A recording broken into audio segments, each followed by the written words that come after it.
Hello, Namaskar. First of all, thanks a lot for liking and supporting our show Questions of Life.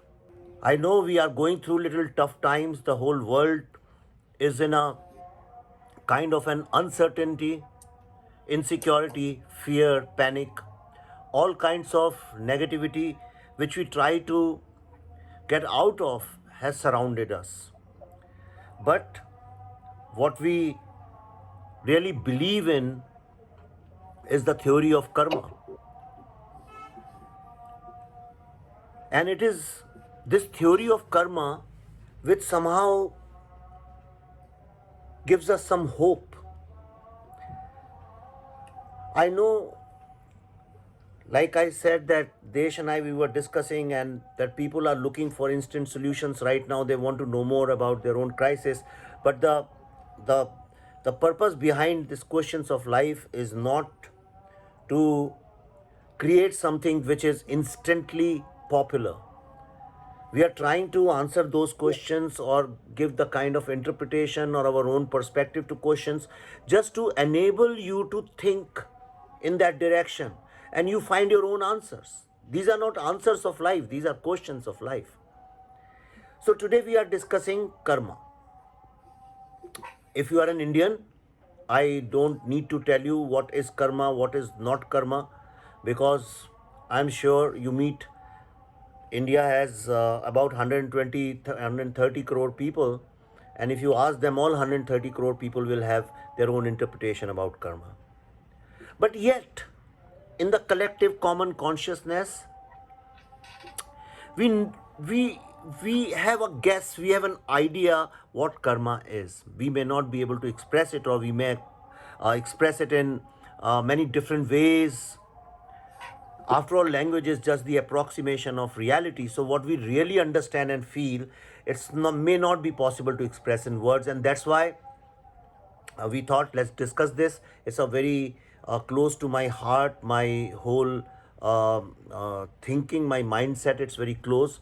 I love to think about the logic, the rationale, the science, the aesthetics, the nuances of karma almost every day, all the times.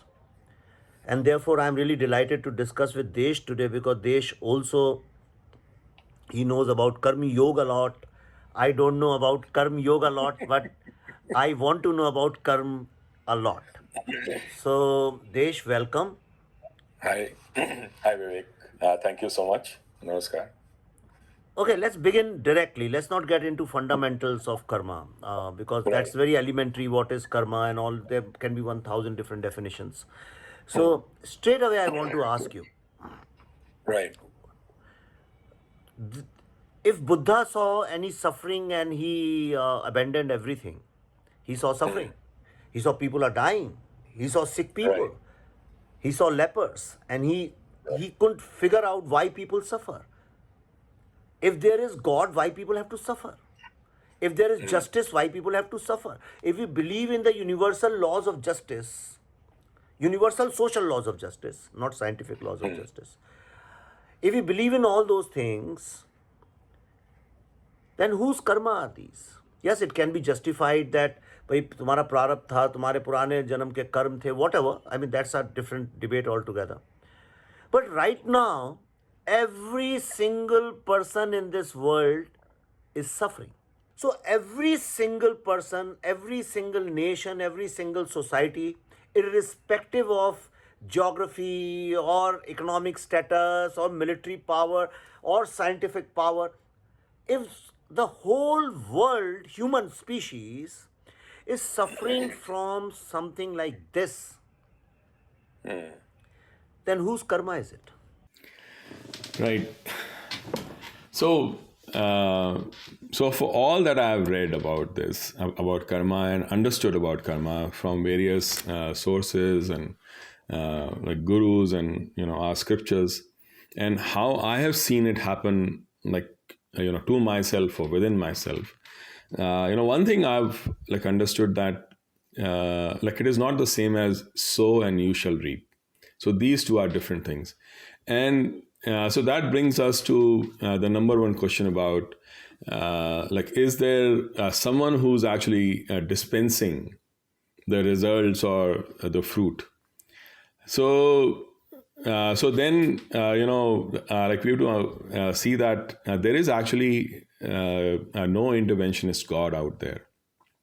There is no God who gives or takes away stuff from you because you have done something. Because we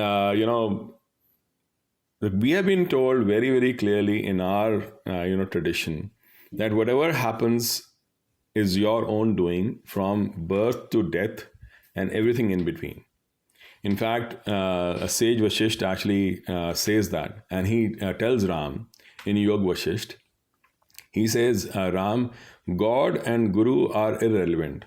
What is important, the most critical thing is your Purusharth, is your self-effort. Because if God could give you something, then why do you need to do anything then? So it can give it to anyone. The thing is that it does not give anything to anyone, does not take away anything from anyone. In fact, he is so emphatic about this. He goes on to say, anyone who believes in a divine dispensation and fate is brainless, is mood hai or ye hai or wo hai, and he goes on with this. Because he says, the number one thing that is important for you and your life and what happens to you is your own karma, is your own doing. And, this is also something that, Krishna talks about, and like other folks have, also talked about this. So why is this, happening to us? Scientists have come up with, this question and have looked at this. And there was, during the World War II, there was a big famine in Netherlands. So that was called the Dutch hunger winter, at that time. And they found out all those kids who were conceived and delivered during that time, they ended up with certain kind of characteristics throughout their lives. One, they were shorter. Second, they had psychosomatic conditions, including, and they also had diabetes and other diseases like that. Now, they have been able to find out the correlation. Correlation means these are people who were born during this time and this is what was happening. They haven't been able to find the causation to it. But they know that this happened, and this not only happened with one generation, it actually went down to 2 generations. That people who were born, who were conceived during that time of World War II and famine in Netherlands, they had such characteristics. So they've called this transgenerational epigenetic inheritance. So transgenerational epigenetic inheritance. What they are trying to say is that it goes across generations. Epigenetic means it is outside or over and above the DNA, and inheritance. So you are inheriting this. So what they are saying is, even though there were no changes in the DNA, there's something over and above that which was actually passing through as inheritance from parent to child. So our DNA was not changing, but there was some changes or some reactions of that generation which were coming to us in a form of a disease, because those kids were having diabetes and other such psychosomatic conditions. Now, they had not done anything for that, right? But they were still having diabetes, and they were still shorter, and they were still having all those psychological conditions. Why? Because there was a certain condition that happened, which was beyond them, which was more environmental. And it was not a revenge of this world or the God or anybody like that. It was just that there was an action and there was a reaction to it. And it was a memory. It was a memory of one generation which was baked in into their entire DNA without changing the DNA in any manner, and still passing on. So have these changes passed on through our generations in certain families? Yes. That is why probably we have this thing called Kul Devta.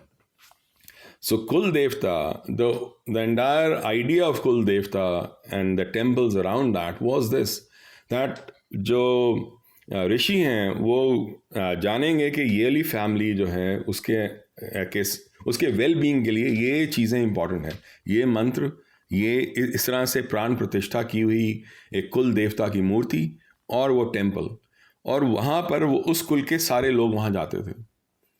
तो इसी तरह so they can at least imbibe that energy and be in that place so that something good can happen to them and take away all the impact of their intergenerational issues that were there. And I think there was one practice that we used to have, and I'm just going a little diversion here, but the practice we used to have कि हम सारे लोग जब अपना वो अस्थि का विसर्जन करने जाते थे हरिद्वार में, वहाँ पांडे होते थे जिनके पास सब कुछ लिखा होता था कि ये उनका बेटा था, उनके ये फलाने उनके वो पूर्वज थे, और ये ऐसे मरा, इस दिन मरा, और वो कैसे मरा, and all those things that were written there. That used to be our database. पूरी फैमिली ट्री. पर वो सारा गायब हो गया. धीरे धीरे डिफरेंट सेक्ट्स आए, उन्होंने कहा नहीं हरिद्वार जाने की ज़रूरत नहीं है, आप यहाँ चले जाइए, और ये करने की ज़रूरत नहीं. फिर कन्वर्जन शुरू हुई. उसकी वजह से हमारा पूरा जो एक डेटाबेस था that somebody could have referred to and found a way out in a more energy form, that was all taken away. So when I went there, for my father's this thing, that is what I really felt कि अरे यहाँ तो पूरा database था मेरी पूरी family का, जिसका अगर कोई एक अच्छा योगी हो, एक अच्छा ऋषि हो, वो यूज कर सकते थे to actually do something good for that family or for that kul or for that those people. But that was all gone. So what I'm mean to say is that one, it is not some interventionist God that is giving us, it is our own work. Even living in a city like Delhi, or city like Bombay, or city like New York has its own impact. There's pollution, there is violence happening. Violence has its own impact, and this has its own impact. Pollution का impact है. If the mere event of somebody conceiving a kid during wartime could pass on to generations and create diabetes, I can't believe that living in a city like Delhi or a city like New York can't do similar issues with the kids and the coming generations. So वो ऐसा नहीं है कि किसी ने हमें कुछ दिया, हमने जो कुछ किया, everything has its consequences. Everything. Whatever we do, whatever we think, whatever we say, whatever we are emoting, everything has its consequences. और ये जब उन्होंने माइस के साथ किया, एक सेट ऑफ साइंटिस्ट ने, उन्होंने क्या किया, जो चूहे थे उनको एक इलेक्ट्रिक शॉक दिया और अमोनिया का एक विफ दी, एंड उसके बाद से उनकी coming generations, for 7 generations it happened that every time you gave a whiff of ammonia, they would go into fear because they think that electric shock is coming now. So that electric shock and ammonia का जो combination है, DNA memory. So this is a DNA memory. हाँ, so this is a memory that was going on. Now, क्या उनके साथ, this is just whiff of ammonia and fear, but it could be anything. It could be some kind of disease that could have passed on. Now, why is this happening? There could be many memories. It could be intergenerational memory, this entire species memory.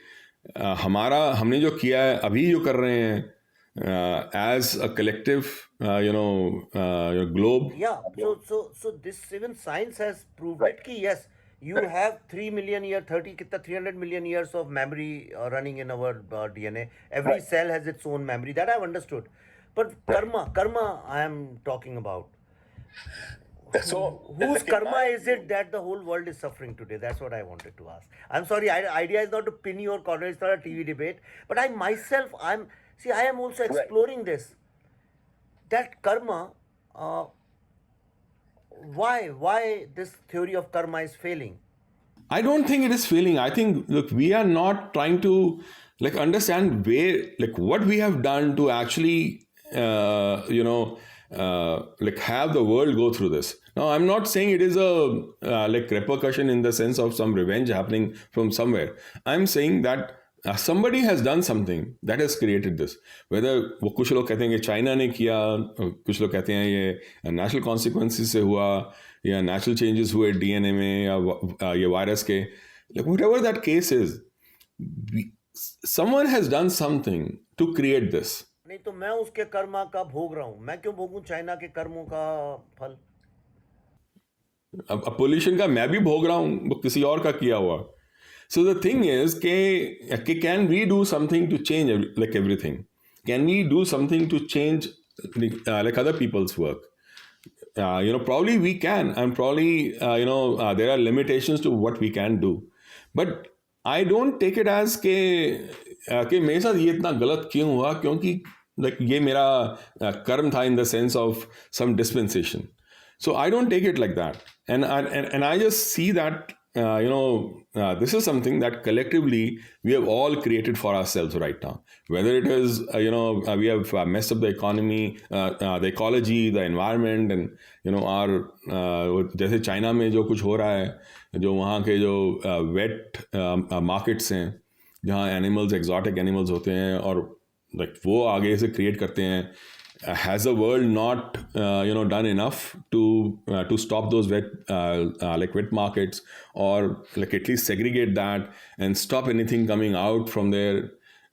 Probably the world hasn't done all that, and हमने सबने मिलके कुछ नहीं किया ताकि like उसको हम change कर सकें. And that is like it's the impact of all that we are facing. ऐसा नहीं है कि ये जो वुहान वायरस या कोरोना वायरस ये पहली चीज़ है जो वहाँ से आई है. पहले भी एवाइन फ्लू वगैरह वो सब चीज़ें पहले वहाँ से निकली हैं, पर हमने काम नहीं किया उसके ऊपर. ऐसे ही एनवायरनमेंट हमारा डिस्ट्रॉय हो रहा है पर हम कुछ नहीं कर रहे. It is our inaction. It is our lack of understanding that we have to take action. It is up to us, not up to someone else like sitting up there, because there is no up there. Let's come back to कर्म. कर्म को लेके एक मैं कर्म की बात कर रहा हूँ, जो कहते हैं कि भाई कर्म किए जाओ, फल की चिंता मत करो, जो गीता से सारी लर्निंग है. पर इसको लेके एक काउंटर पॉइंट ऑफ व्यू भी है. मैं भी I am just trying to be devil's advocate before I tell what I feel. There is a counter theory also. The counter theory is that this theory of karma, Gita's theory of karma, I mean, I know the moment I say this, people get very feel very offended, get outraged. How dare you say anything which is written in Gita? But I'm sure we are not that kind of people. We are not dogmatic, and I mean, everything is open to new interpretations and new meanings. So they say that this theory has made Indian people lazy, and they are not enterprising. One of the reasons they are not enterprising is that enterprise comes only when you have no hope. When you don't know where to go, where will you get your next meal from, and you don't want to believe in any kind of bullshit. You just want to make money, and that's a very Western culture, very very enterprising culture, and that's why they are so successful also materialistically. But in India, I mean, there's a merit to this logic. It's not, I mean, see, what intellectually and academically what it means in Gita is something else. I call it philosophy. It's a great philosophy. It's metaphysics. It's something else.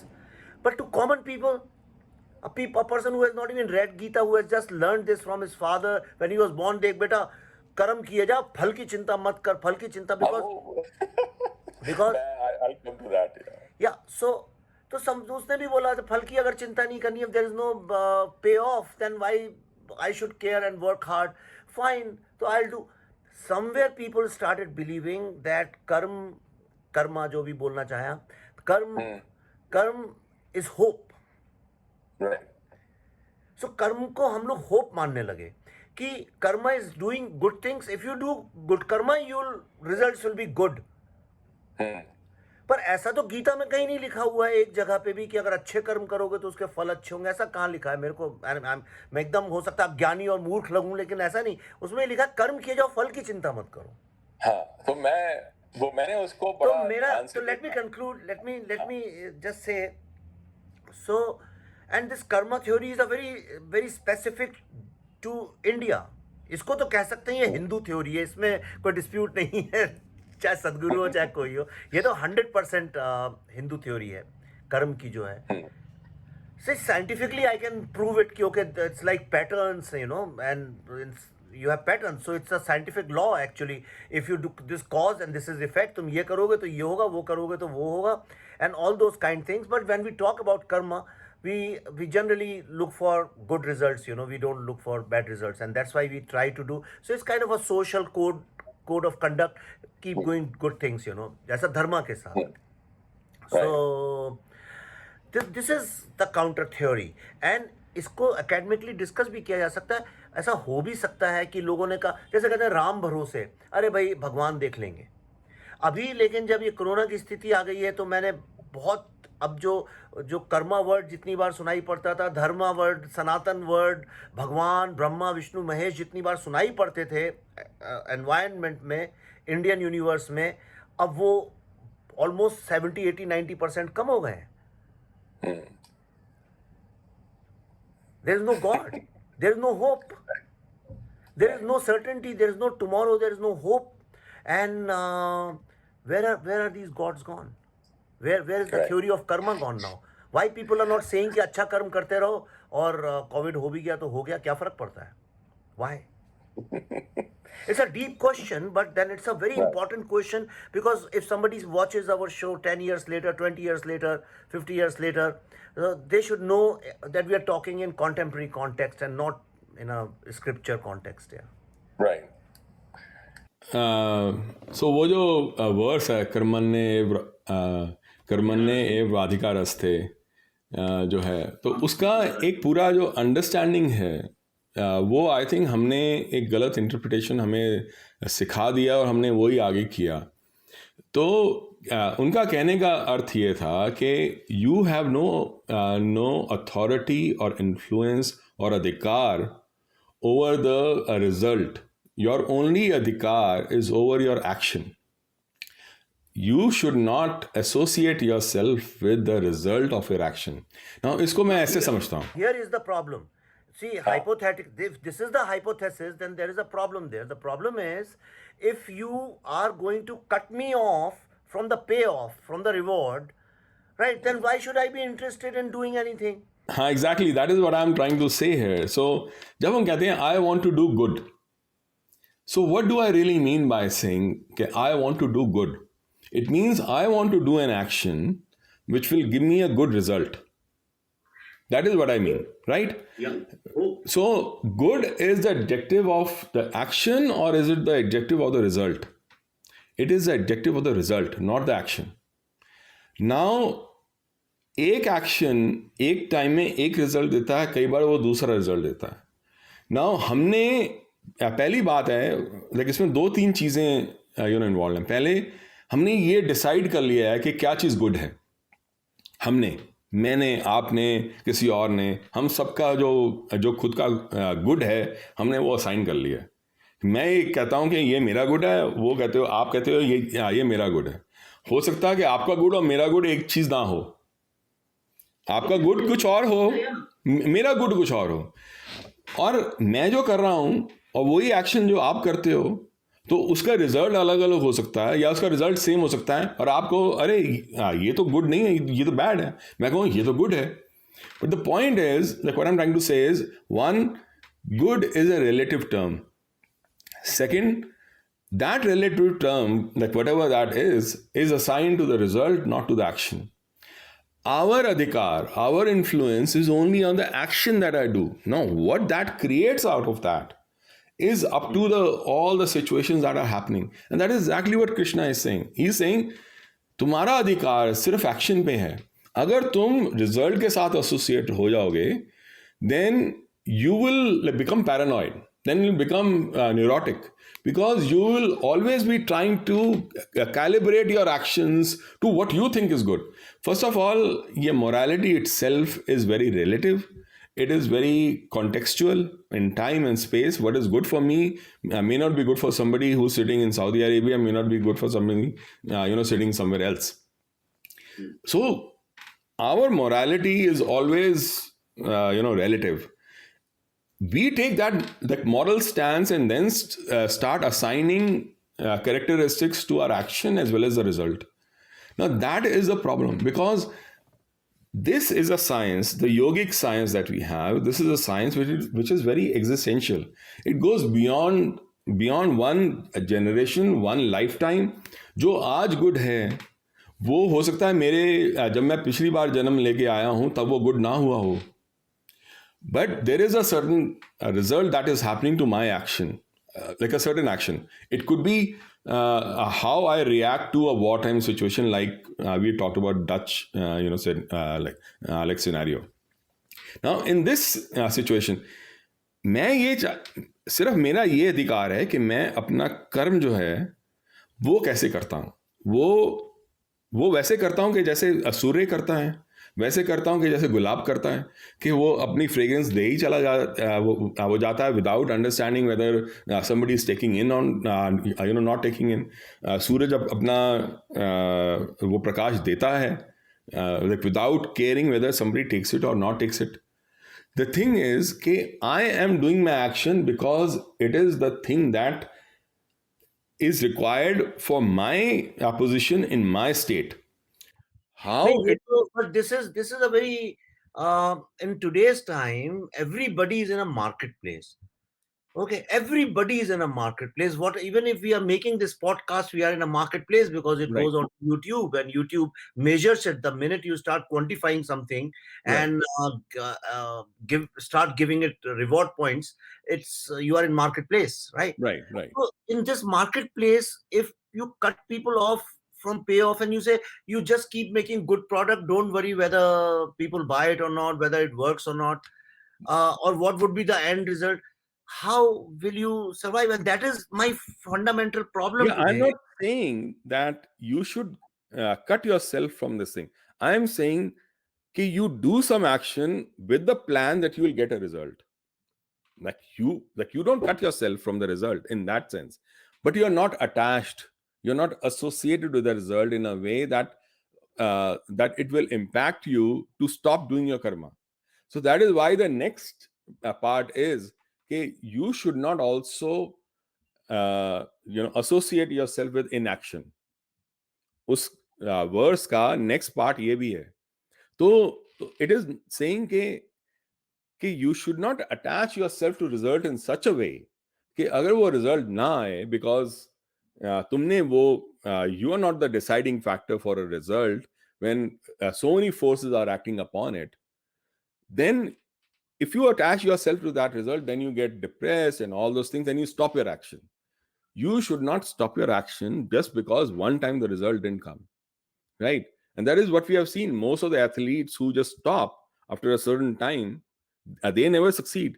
People who succeed are the people who keep on trying because they have a certain objective, but that doesn't mean that they're married to that objective, right? That's वो competitive. अगर But that's competitive. They are playing to win. They are playing for the medal, for the trophy, for the award money, and therefore they are doing it for that. Joe, see, the difference I've seen is suppose Sachin Tendulkar. Now, Sachin Tendulkar wanted to just play the ball the best way he could. He wanted to just be in complete control of the situation around him. He wanted to do the best that he could in his area. Now, like, did he always succeed? No, he didn't always succeed. Like No, he in that had. case, then why Krishna did not say that you should excel in whatever you do? If Sachin Tendulkar is the example, then he should have said you must excel in whatever you do. He didn't say that.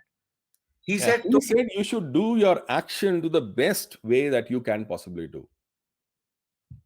Like in the sense कि तुम्हारा अधिकार सिर्फ तुम्हारे action पे है, उसको इस तरह से उसको बेसिकली इस तरह से करो कि जैसे उन्होंने बाद में बोला कि योग योग में स्थित होकर, योग में स्थित होकर का मतलब ये था कि one, One, you are balanced, your bhut shuddhi is complete in the sense of your जो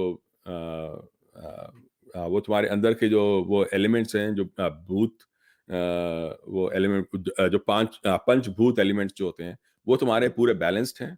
तुम अपने आप में पूरी तरह एकाग्र हो, और that you are not impacted by good or bad results. You keep on doing things the way you are doing to the best of your ability. So you are not impacted कि आज तो मेरे को Henry Olonga ने out कर दिया, कल को मैं खेलना ही बंद कर दूंगा। सचिन तेंदुलकर कहता है मैं तो आज अगर एक बार आउट किया, मैं अगली बार जाके और मारूंगा उसको। hmm. But I will keep on doing my action. Now the result, एक कल का नौसिखिया बॉलर आके मेरे को आउट करके चला गया, अरे मैं तो आज बेकार हो गया player. That is not the takeaway for him. The takeaway is like, I don't give a damn. There are many things, external environmental things that will keep on impacting me. I will do, and that could create different results. Even though I was the best player in the world, I still got out to this like वो नौसिखिया bowler जो कल आया, उसने मेरे को out कर दिया पहली बॉल पे। But like that doesn't mean I'm a failure. That just means कि मेरा action जो था, that didn't yield the result that I wanted, and it's fine. I'll just move on and do something else, and keep on doing things the best way I can. Like what I'm trying to say is कि ये जो है ना कि कर्म करो और फल की चिंता मत करो, वो इन्होंने फल की चिंता नहीं कहा, इन्होंने ये कहा था कि फल के साथ आसक्त मत रहो, उसके साथ आसक्ति मत रखो। अगर आसक्ति अब रखते हो तो then depression and feeling great कि मैं ही भगवान हूं, this is the natural thing. Great. So लंबा टाइम हो गया, ऑलमोस्ट 40 मिनट्स होने जा रहे हैं। सो अच्छा, पता नहीं चला। हाँ, पता ही नहीं चला यार मैं सुन ही रहा था। I was just listening to you this time because I was really मजा आ रहा था, क्योंकि थोड़ा सा हमने अलग तरह से भी बात करी उसकी। हाँ हाँ, but before I conclude, in one line define what is karma. In one line, no explanations. In one line, what is karma? it is the memory baked in my software. Now, that's how you look at it. Okay, Yeah. okay, fine. So if I have to self-ask, then see, I can just share from my own experience, my own life. I'm a great believer in the theory of karma, but in a purist, metaphysical, scientific way, and not in popular way. So I'm not a subscriber to this popular social religious theory. I believe very strongly in the scientist Krishna and the philosopher Krishna's or metaphysicist Krishna's the way what he meant and what Ved Vyas must have meant, and not what the common way it is understood. I definitely, so this disclaimer is very important because otherwise I'll get stuck tomorrow. People are after me all the time, picking up every word of mine. I speak. 5 years later, they come with things like that. So, okay. So, see, first of all, I believe that the way it is understood, karma theory, it's not a universal law. It cannot be. It definitely, see, gravity is a universal law. Wherever you go, whichever society, whichever religion, everywhere it works in the same way. Okay. Now, the way people understand karma theory definitely is not a universal law. Because if karma means doing good things, like you said, the goodness in it, the doing good things, and without worrying about the results, then for a Jew, good things are different. Christian, they are different things. For a Africans, good thing means something else. For Indians, good thing means something else. हमारे हाथ से खाने को कोई बोलेगा, it's a very good thing to do. It's hygienic and etc. etc. etc. etc. They will say why fork and knife is more hygienic. So I'm giving a very fundamental, simple example. So which means it's subjective.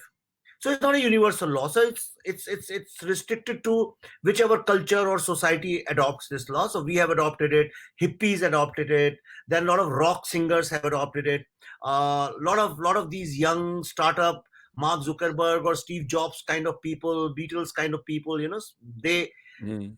who want to rebel from the Western way of thinking, they adopt the theory of karma. But then, as I understand what is my interpretation, and I'm willing to talk on this at length sometime, I understand what Krishna primarily meant. See, the entire discourse Mm.